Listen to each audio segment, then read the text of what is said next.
नमस्कार. श्रीदेवी किचन प्रतिभाच रेसिपीमध्ये खूप खूप स्वागत आहे. आज आपण पाहणार आहोत बटाटा पोहे पराठे. नेहमी आपण आलूचे पराठे बनवतो, त्याहून स्वादिष्ट असे आलू पोहे पराठे अगदी लहानांपासून तर मोठ्यांपर्यंत सर्वांनाच आवडतील. मुलांच्या टिफिनसाठीही मुलं रोज रोजच म्हणतील की हाच नाश्ता हवा. एवढे टेस्टी की पोट भरेल पण मन नाही. चला तर मग सुरुवात करूया. तर आलू पोहे पराठे बनवण्यासाठी किंवा बटाटा पोहे पराठे बनवण्यासाठी इथे मी पोहे घेतले आहेत 1.5 वाटी एवढे. तर सुरुवातीला ही 1 वाटी पोहे चांगले चाळणीने चाळून घेतले. थोडंफार काळी कचरा असतं यात, तर तेही सर्व निवडून घेतलं. बारीक धूळ वगैरे असते तीही मग निघून जाते. आता एका खोलगट भांड्यामध्ये आपण पोहे घालूया. तर ही 1 वाटी, त्यानंतर ही आता अर्धी वाटी, तर 1.5 वाटी एवढे पोहे घेतले. आता यात आपण पाणी घालूयात आणि 2 पाण्याने अगदी अलगद हलक्या हाताने हे पोहे धुवून घेऊयात. तर यातील आता सर्व पाणी निथळून घेतलं. 2 पाण्याने अगदी हलक्या हाताने धुवून घेतलं. आता यात नवीन पाणी घालूयात. पोहे भिजेल इतपत, अगदी पोहे बुडले पाहिजेत इतपतच पाणी घालायचं. तर हे पहा, तर पोहे भिजतील एवढेच पाणी घालून आता पोहे आपण एक 5-10 मिनटं किंवा 10-15 मिनटं भिजू देऊयात. तोपर्यंत इथे आपण ठेचा करून घेऊयात. तर 1 चमचा एवढे जिरे, 3 ते 4 हिरवी मिरची आणि एक 9 ते 10 लसूण पाकळ्या घेतल्या. तर मिरची अशी पटकन ठेचल्या जाते म्हणून मी हिरवी मिरची अशी तुकड्यांमध्ये करून घेते. तर एक 3-4 हिरवी मिरची घेतली मी. तुम्ही तुमच्या तिखटाच्या आवडीप्रमाणे हिरवी मिरचीचं प्रमाण कमी अधिक करू शकता. आता सुरुवातीला आपण जिरे आणि मिरची ठेचून घेऊयात, म्हणजे एकसारखा हा ठेचा तयार होतो. मिरचीचेही मग सालं दिसत नाही. आणि त्यानंतर आता लसूण पाकळ्या घालूयात, म्हणजे एकसारखा हा ठेचा होतो. ठेचाही करून घेतला आणि इथे मी कांदा, कोथिंबीरही चिरून घेतलं. सोबतच इथे बटाटेही उकडायला ठेवले होते आणि 3 बटाटेही मी उकळून घेतले. तर 1.5 वाटी पोह्यासाठी 3 मध्यम आकाराचे बटाटे घेतले आणि एक मोठा कांदा बारीक चिरलेला, मुठभर अशी चिरलेली कोथिंबीर. आता एक 10-15 मिनटानंतर पोहे आपले चांगले भिजून गेले. हे पहा, हाताने अगदी पेड्यासारखे होत आहेत, मऊसूत असे भिजून गेले. यातच आपण बटाटाही असा कुस्करून घालूयात. बटाटे गरम आहेत म्हणून आधी मी असे थोडेसे पोह्यांसोबत, पोहे थंड आहेत तर पोह्यांसोबत चुरून घेतलं.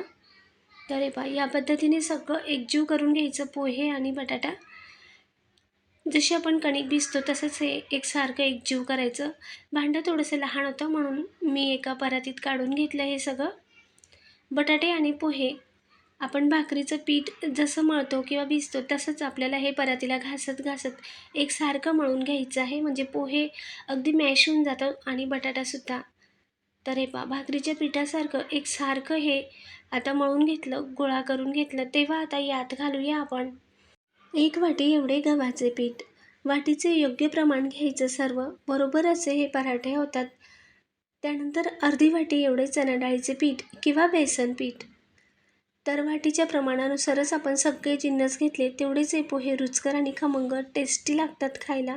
मुलंसुद्धा आवडीने खातात. त्यानंतर चिरलेला कांदा आणि कोथिंबीरही यात घातलं. सोबतच जो आपण ठेचा करून घेतला होता तोही घालूयात. इतके टेस्टी लागतात हे पोहे पराठे, आलू पराठे, की मुलं आवडीने खातील. त्यानंतर 1 ते 1.5 चमचा एवढे लाल मिरची पावडर. लाल तिखटाचं प्रमाण तुमच्या आवश्यकतेनुसार कमी अधिक करू शकता. आता चवीनुसार मीठ, हळद आणि अर्धा चमचा एवढा धनेपूड घातली. सोबतच आता 1.5 ते 2 चमचा एवढे तीळ घालूयात. इथे मी ओवाही घातला आणि त्यानंतर आता तेल घालूयात. तर अगदी पोहे खाण्याचा 1 चमचा एवढे तेल घातले. आता हे सगळं चांगलं मिक्स करून घेऊयात.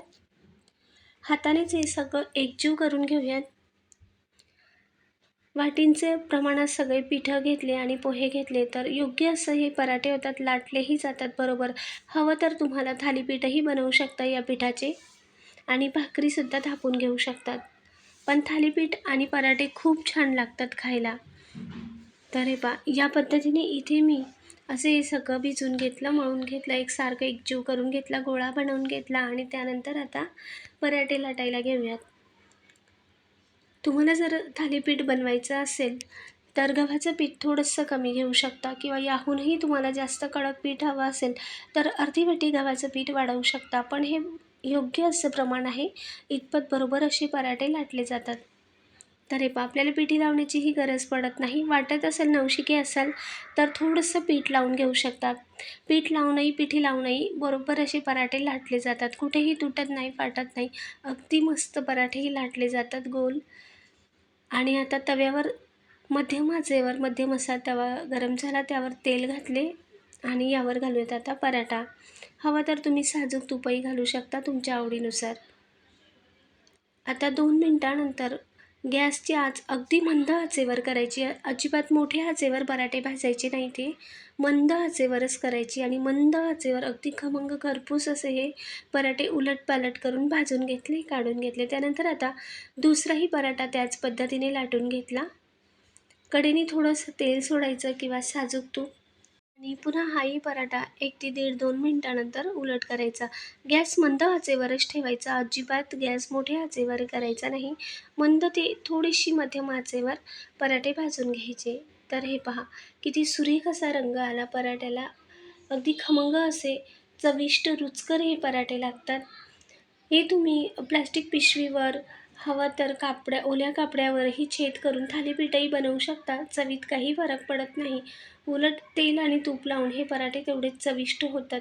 तर हे पहा, किती सुंदर असा पराठा झाला आहे. तेवढंच दिसायला छान दिसतात, तेवढेच खायलासुद्धा टेस्टी. तर याच पद्धतीने मी पराठे लाटून आणि भाजून घेतले. तर तुम्ही पाहतायत किती सुंदर आणि सुरेख असा रंग आला आहे पराठ्याला. अगदी टेस्टी, खमंग, खरपूस असे भाजले गेले आहेत.